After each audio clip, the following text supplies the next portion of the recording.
आप अपने अगर माता-पिता की सेवा कर रहे हो, तो समझो आप एक भगवान की भी सेवा कर रहे हो।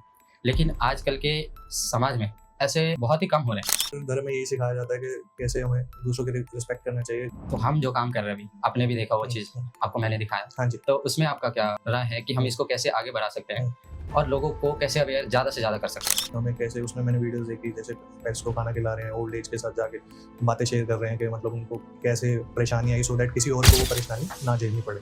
तो आपको नहीं लगता कि ऐसा कानून भी बनना चाहिए कि वो माता-पिता को जो लोग सो रहे हैं, उनके खिलाफ भी ऐसा कोई एक्शन होना चाहिए?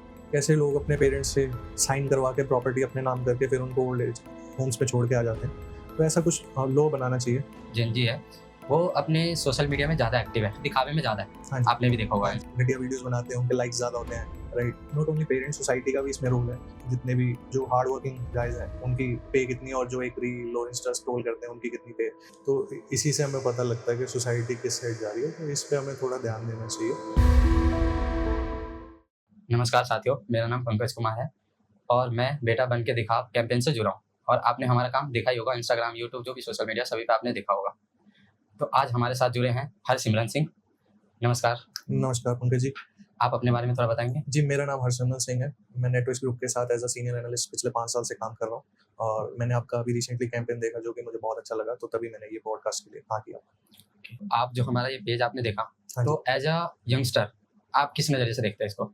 तो एज़ अ यंगस्टर जैसे हम देखते हैं कि आज के ज़माने में हम देख रहे हैं कि जैसे बहुत से लोग हमारे जो वीडियोज़ भी आती हैं हमारे सामने जब भी हम इंस्टा स्क्रॉल करते हैं, तो हमारे सामने वीडियोज़ आती हैं कि कैसे लोग ओल्ड एज पीपल को कैसे वृद्धाश्रम में छोड़ जाते हैं, ठीक है? तो अभी रिसेंटली मेरे सामने एक वीडियो आई थी जिसमें बंगाल साइड की वीडियो थी, उसमें क्या था ओल्ड एज कपल को वो किसी वृद्धाश्रम में छोड़ के उनके बच्चे चले गए और बाद में पता चला उनकी प्रॉपर्टी भी बेच दी। तो आजकल के ऐसे बहुत इश्यू हमारे सामने आ रहे हैं। तो ये अच्छा कैंपेन है जिसके थ्रू ये इश्यूज़ हाइलाइट होंगे और लोगों को अवेयरनेस रहेगी कि हमें अपने ओल्ड पेरेंट्स को कैसे ट्रीट करना चाहिए। इंडिया का जो एजुकेशन सिस्टम है, उसमें एजुकेशन की तो अच्छी नॉलेज देते हैं वो, लेकिन उसमें जो बड़े हो जाते हैं उनको पेरेंट्स को किस तरीके से ध्यान रखना चाहिए, उनके बारे में मतलब अच्छी नॉलेज होनी चाहिए बच्चों को, उस पे भी उनको थोड़ा साइड ऑफ उनको दिखाना चाहिए। तो इस पे आपकी क्या राय है? इसमें ये रहा है कि जैसे हम दिल्ली और मुंबई जैसी बड़ी सिटीज़ की बात करें तो यहाँ पे लाइफ बहुत तेज़ है। हम स्टडीज़ की बात करें तो स्टडी भी हमें कैसे पैसा बनाएँ यही सिखाया जाता है। ये नहीं सिखाया जाता कि कैसे किसी को मतलब हेल्प की जाए, कैसे हम अवेयर करें दूसरों को, कैसे ट्रीट करना चाहिए। ये सब बेसिक जो मैनर्स है ये सिखाए नहीं जाते आजकल की स्टडीज़ में। तो आपने बिल्कुल सही बोला कि इसको हाइलाइट करना चाहिए और ये ज़्यादा से ज़्यादा इश्यू हमारे सामने आए, तो हमें पता लगे कि हमें कैसे ओल्ड एज को ट्रीट करना। Not only old age people जैसे एनिमल्स हो गए, एनिमल्स को कैसे ट्रीट करते हैं आजकल लोग, राइट? तो कैसे जैसे किसी की अगर बेटी होती है वो कैसे आश्रम में छोड़ जाते हैं, तो हमें कैसी अलग-अलग न्यूज़ सुनने को आती है। हुँ। तो जी, बिल्कुल सही बात बोला आपने। ये जो शादी के बाद जो है, अपने माता-पिता को जो छोड़ देते हैं ओल्ड एज होम में, तो इस पे आपका क्या राय है? जी, देखा जाए शादी के बाद तो आजकल जैसे हम यंगस्टर देखते हैं जैसे गाँव के हो गए, गाँव साइड से आते हैं या शहर की सिटीज़ के भी है जो, वो पेरेंट्स से अलग रहना पसंद करते हैं आजकल। हुँ। तो आपने भी देखा होगा काफ़ी सिनेरियोज़ आते हैं। तो जैसे ही शादी होती है तो उनका यही रहता है कि मतलब हम कैसे हमारे न्यूज़ आती है कि कैसे वो बच्चे घरों को भेज देते हैं अपने पेरेंट्स को बिना बताए, कैसे उनके फ्रॉड करते हैं उनके साथ। जैसे ही वो घर बिक जाता है वैसे ही वो अपने ओल्ड एज पेरेंट्स को छोड़ आते हैं। तो ये शादी के बाद ये ज़्यादा हाइलाइट होती हैं। कुछ केसेस में ऐसा भी है कि बिना शादी के भी हो जाते हैं। जैसे कुछ लोग हमने देखा है कि नशे करने लग जाते हैं, राइट? तो ऐसे सिनेरियोज़ भी हमारे सामने आते हैं। तो हम यही चाहते हैं कि बेटा बन के दिखा में ये इश्यूज़ हाइलाइट हों और ज़्यादा से ज़्यादा आगे आएँ सो दैट सोसाइटी को पता लगे कि हमारी सोसाइटी में ऐसे सिनेरियोज़ हो रहे हैं और इनको कैसे टैकल करना है। मैंने गुरुबानी में पढ़ी है एक चीज़ कि आप अपने अगर माता-पिता की सेवा कर रहे हो, तो समझो आप एक भगवान की भी सेवा कर रहे हो। लेकिन आजकल के समाज में ऐसे बहुत ही कम हो रहे हैं। बच्चे बड़े हो जाते हैं, तो वो अपने माता-पिता के साथ रहना ही नहीं चाहते। वो चाहते हैं कि अलग रहें उनसे, सेपरेट। तो इस चीज़ में आपका क्या ओपिनियन है? नॉट ओनली गुरबानी, हर धर्म में यही सिखाया जाता है कि कैसे हमें दूसरों की रिस्पेक्ट करना चाहिए। गुरबानी की बात करें तो हमें सिखाया जाता है कि गौ गरीब की रक्षा करनी है। गौ मीन्स एनिमल्स एंड गरीब की मतलब जो अपने लिए अपनी रक्षा खुद नहीं कर सकता, उनकी रक्षा करनी चाहिए। हमें यही सिखाया जाता है। तो मैं ये कहना चाहूँगा कि जितना से ज़्यादा हो सके ओल्ड पेरेंट्स की आप अपने रिस्पेक्ट करो, जैसे उन्होंने आपको पाल के बड़ा किया, आपको स्टडीज़ के लिए हर एक चीज़ आपकी पूरी की है, तो आप उनकी रिस्पेक्ट करें। मोर ओवर आप सोसाइटी को भी कुछ दें, जैसे कि आप कुछ अच्छा काम करें, कुछ लंगर वगैरह लगाएँ, सोसाइटी के लिए अच्छे काम करें, सो दैट उससे क्या है और उसको आप हाइलाइट करें, जैसे आप इनिशिएट कर रहे हो, आप वीडियोज़ बनाते हो, रील्स इंस्टा पे डालते हो, तो उससे ये चीज़ें हाइलाइट होती हैं, लोगों को पता लगता है कि हमें ऐसे दूसरों की हेल्प करना चाहिए। वो आपको भी एक अंदरूनी खुशी मिलेगी कि हमने किसी की हेल्प की है, वो एक खुशी अलग होती है। तो ये मैं यही कहूँगा कि लोगों को ज़्यादा से ज़्यादा आप दूसरों की मदद करें। जेन जी है, वो अपने सोशल मीडिया में ज़्यादा एक्टिव है। हाँ जी। आपने भी देखा होगा हाँ जी। इंस्टा पे कि कहीं घूमने जा रहे हैं, उसकी फ़ोटो डाल दी, दिखावे में जा रहे हैं बेसिकली। हाँ जी। लेकिन वो घर पे उतना ध्यान नहीं देते और यही चीज़ आगे चल के उनके लिए एक प्रॉब्लम भी बन जाती है राइट। कि वो घर में मतलब माता-पिता को छोड़ दिया या अकेले रहने लग गए, उनके फैमिली में नहीं बनते। राइट। तो इस चीज़ पे कैसे हम ठीक कर सकते हैं? इस कैसे? चीज़ को मैं खाली पेरेंट्स पे नहीं डालना चाहूँगा कि वो अपने बच्चों को रोकते हैं। मैं ये भी कहना चाहूँगा कि सोसाइटी हमें क्या सिखाती है। जैसा कि हम आजकल देखते हैं कि जो घटिया वीडियोज़ बनाते हैं, उनके लाइक्स ज़्यादा होते हैं, राइट? तो आपने देखा होगा रील्स में कैसे वीडियोज़ आते हैं, उनमें लाइक्स ज़्यादा होते हैं। किस बिल्कुल। चीज़ का कंटेंट होता है, अलग-अलग, मैं किसी का नाम नहीं लूँगा, लेकिन कैसा कंटेंट होता है, आप सभी ने देखा है। तो ये चीज़ें नॉट ओनली पेरेंट्स, सोसाइटी का भी इसमें रोल है। जैसे कि हम देखते हैं हमारी जितने भी जो हार्ड वर्किंग गाइज़ हैं, उनकी पे कितनी है और जो एक रील और इंस्टा स्क्रॉल करते हैं, उनकी कितनी पे है। तो इसी से हमें पता लगता है कि सोसाइटी किस साइड जा रही है, तो इस पे हमें थोड़ा ध्यान देना चाहिए, ये मैं कहना चाहूँगा। तो इसको किस तरीके से हम ठीक कर सकते हैं? तो इसको इसी तरीके से ठीक कर सकते हैं, जैसे हम अपने एजुकेशन सिस्टम के थ्रू हम लोगों को अवेयर कर सकते हैं कि हमें किस साइड जाना है, कि हमें क्या बनना है, कि हमें एक मतलब जैसे हमें रिसेंटली हमने देखा था हमारे नेम मैं भूल गया हूँ, नेम पता नहीं यार क्या था, जो अभी हो गए हैं स्पेस में, हो गए हैं सुनीता विलियम्स वगैरह स्पेस में गए, तो हमें वैसा बनना है कि हमें रील्स देखनी है, तो ये उन्हीं के थ्रू हम बेसिकली हमारे अपने पे भी है कि हमें कैसा बनना है। ठीक है। मतलब डिपेंड भी करता है खुद पे कि हाँ जी, हम हम क्या किस देखें, साइड जाना चाहते हैं। किस साइड जाना राइट। चाहिए। क्योंकि आपने देखा होगा कि जो पानी को ऊपर खींचने के लिए मोटर लगती है, तो वही है, जो स्टैग्नेंट वाटर होता है वो खराब हो जाता है दल। तो हमें आप बेसिकली आप ये कहना चाहते हो कि हमें उससे इंस्पायर होना चाहिए जो देश के लिए कुछ कर रहे हैं, एक तरह से कंट्रीब्यूट। यस हमें अपने रोल मॉडल अच्छे से चुनने चाहिए कि हमें अपने रोल मॉडल कैसे चुनने हैं, हमें किसी रील वाले को रोल मॉडल बनाना है या किसी जो देश के लिए काम कर रहे हैं उसको रोल मॉडल बनाना तो हम जो काम कर रहे हैं अभी, आपने भी देखा वो है। चीज़,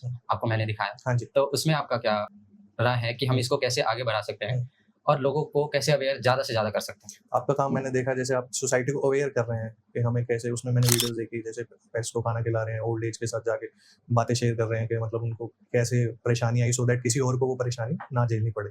इसलिए मैं इस पॉडकास्ट के लिए भी रेडी हुआ करने के लिए। तो आपका so I just want to bless you all, okay, and I just want you all to grow more and more. Yes. अभी सुप्रीम कोर्ट ने एक लॉ पास किया जिसमें बोला कि स्ट्रीट डॉग को हटा दो। तो इसमें आपकी क्या राय है? जैसा कि सुप्रीम कोर्ट का ऑर्डर आया कि स्ट्रे डॉग्स को हटा लो, तो मैं तो पहले यही कहना चाहूँगा कि इतना एक्टिवनेस सुप्रीम कोर्ट को बाकी इश्यूज़ में भी दिखाना चाहिए। जैसे कि हम देखते हैं कि कहीं पे बारिश ज़्यादा, जैसे अभी हमारी दिल्ली में बारिश ज़्यादा हो गई, कितने 9 लोग के अराउंड मर गए। अभी कल परसों एक इंसिडेंट हुआ, कालका जी का इंसिडेंट आया था, जिसमें एक पेड़ गिर जाता है। तो मैं यही कहना चाहूँगा, इन मुद्दों पे थोड़ा ज़्यादा ध्यान देना चाहिए। और सेकेंडली इसके साथ यही कहना चाहूँगा कि जो सुप्रीम कोर्ट का ऑर्डर आया, उसके बाद आपने देखा होगा कि प्रोटेस्ट कितने हुए। हर जगह प्रोटेस्ट हो रहे हैं, इवन वो सोशल मीडिया है या इंडिया गेट के उस साइड भी प्रोटेस्ट हुआ, हमने देखा। तो उससे ये पता लगता है कि जो हम वीडियोस बनाते हैं पेट लवर्स, जैसे हमने देखा होगा अभी ट्रेंड चल रखा है जब से इंस्टा आया, कि इंस्टा फेसबुक, कि हम देखते हैं कि कैसे लोग पेट्स को खाना खिलाते हैं, कैसे उनको केयर करते हैं स्ट्रीट डॉग्स की। तो उससे लोगों को अवेयरनेस आई कि कैसे उनको ट्रीट करना है, कैसे अभी भी काफ़ी जगह काम जारी है, लेकिन आपने देखा होगा काफ़ी लोग सुधर गए हैं कि कैसे ट्रीट करना चाहिए, कैसे हमें रखना चाहिए स्ट्रीट डॉग्स को। तो यही कहना चाहूँगा। इसके साथ एक बात और जोड़ना चाहूँगा, जैसे हमने स्टार्टिंग में बात की थी ओल्ड एज कपल की। तो ओल्ड एज कपल हो गए या ओल्ड एज पेरेंट्स जो हम देखते हैं, ठीक है, कैसे उनको उनके बच्चे छोड़ के जाते हैं, तो हमें इस पे भी हमें ज़्यादा से ज़्यादा वीडियो बनानी चाहिए, ज़्यादा से ज़्यादा सोसाइटी को अवेयर करना चाहिए, सो दैट कि जैसे अभी हम देख रहे हैं कि जैसे डॉग्स के साथ जो हुआ, ठीक है, डॉग्स के जो उन्होंने लॉ पास किया, उसके बाद से हम लगातार प्रोटेस्ट देख रहे हैं हर जगह। वैसे ही हमें ओल्ड एज पेरेंट्स के की वीडियोस बना के हमें लोगों को अवेयर करना चाहिए, सो दैट लोगों को और ज़्यादा पता लगे कि कैसे उन्हें ट्रीट करना चाहिए। उन्हें भी एक नीड होती है, जैसे उन्होंने आपको पाल पोस के बड़ा किया है, उन्हें भी नीड होती है, उनकी मदद करनी चाहिए। तो मैं बस यही कहना चाहूँगा। तो आपको नहीं लगता कि ऐसा कानून भी बनना चाहिए कि वो लोग जो छोड़ रहे हैं अपने माता-पिता को, जो लोग छोड़ रहे हैं, उनके खिलाफ भी ऐसा कोई एक्शन होना चाहिए कि वो ना छोड़े ज़्यादा से ज़्यादा, जो बढ़ रही है उस हिसाब से? हाँ, ये कहना चाहूँगा, जैसे कि हम देखते हैं कैसे लोग अपने पेरेंट्स से साइन करवा के प्रॉपर्टी अपने नाम करके फिर उनको ओल्ड एज होम्स पे छोड़ के आ जाते हैं। तो ऐसा कुछ लॉ बनाना चाहिए। बेसिकली मेरी फील्ड नहीं है, तो मैं ज़्यादा नहीं बोल पाऊँगा। तो उनको ऐसा कोई लॉ बनाना चाहिए कि जिससे उनकी हेल्प हो सके। ऐसा गवर्नमेंट को इनिशिएटिव करना चाहिए। 90 के ज़माने में ये होता था कि पेरेंट्स को एक बहुत अच्छा दर्जा दिया जाता था, भगवान की तरह एक तरह से मान लो। लेकिन अब जैसे-जैसे समय आ रहा है, उस हिसाब से लोग अकेले रहना पसंद कर रहे हैं या फिर माता-पिता को छोड़ के रहना पसंद कर रहे हैं। ये क्या है? इसका तो रीज़न क्या है? इसमें ये कहना चाहूँगा, जैसे डिजिटलाइज़ेशन हो चुका है, लाइफ बहुत फ़ास्ट हो चुकी है। हम देख रहे हैं इंडिया में ना, लोग वेस्टर्न कल्चर की ओर ज़्यादा जा रहे हैं। क्योंकि जैसे हम पहले देखते थे, वो हम कैसे अपने पेरेंट्स की रिस्पेक्ट करते थे, कैसे उनके पेरेंट्स उनको रखते थे, है ना? हम सभी ने अपने घरों में देखा हुआ है कि कैसे रिस्पेक्ट होती थी, वो आजकल नहीं है। वो इसीलिए है कि लोग ना आजकल they are more inclined towards like western culture. तो यही कहना चाहूँगा कि अपने जो हमारा ओरिजिनल कल्चर है, हमें अपनी रूट्स से जुड़े रहना चाहिए। जो हमारा भारतीय कल्चर है, उसको अगर हम उसी को फ़ॉलो करें, तो ऐसी दिक्कत हमें आगे चल के नहीं आएगी। ठीक है। तो जैसा कि पंकज जी आपने बताया, आप मई से आप बेटा बन के दिखा के साथ जुड़े हुए हैं। तो मैं आपसे ये जानना चाहूँगा कि आपने एक ऐसा सिनेरियो कौन-सा देखा जो आपके दिल को छू गया हो? इंस्टा पे स्क्रॉल कर रहा था, तो रैंडमली एक क्लिप आया मेरे सामने, हाँ जी। जिसमें एक यंगस्टर बाइक पे बैठे हुए थे और उनके साथ उनके मम्मी और पापा दोनों बैठे थे। और वो बीच रोड में बाइक रोकता है और अपने माता-पिता को बाइक से उतार देता है। और वो इतने ओल्ड थे कि बाइक से जब उतर रहे थे, तो उनको उतरने में भी दिक्कत हो रही थी। बेटा क्या करता है, उनका सामान पहले नीचे फेंक देता है बाइक से और उन दोनों को उतारता है और बीच रोड में छोड़ के चला जाता है। तो जब ये चीज़ देखा ना, तो मेरे दिल को काफ़ी काफ़ी चुभा वो चीज़। मैं अपने दोस्तों में भी ये चीज़ के लिए बात किया, वो भी कह रहा है ये बुरा हुआ, लेकिन इस पे कोई कदम नहीं उठा रहा। ये बस ये है कि बातें हो रही है, बस हो गया। लेकिन इस पे कोई कदम नहीं उठाता, बस बातचीत है। तो जब मेरे को ये चीज़ पता चली ना कि ऐसा कुछ है, तो मैं पहले ही हाँ कर दिया उनको कि मैं इस चीज़ के लिए रेडी हूँ। तो उस समय से मैं उनके साथ हूँ। जब मुझे ये चीज़ पता चला कि इसमें ऐसा-ऐसा वर्क है, तो मैं जुड़ गया इनके साथ। बहुत अच्छा लगा मेरे को ये जान के। एंड सेकंडली मैं यही आपको कहना चाहूँगा, आप बहुत अच्छा काम कर रहे हैं। आप ज़्यादा से ज़्यादा वीडियो बनाएँ और लोगों को अवेयर करें कि जो हमारे करंट सोसाइटी में जो इश्यूज़ चल रहे हैं, ओल्ड एज हो, एनिमल्स हो, कुछ भी, आप उसको रेज़ करें। तो बहुत अच्छा लगा आपसे मिलके। Thank you. Thank you Pankaj ji.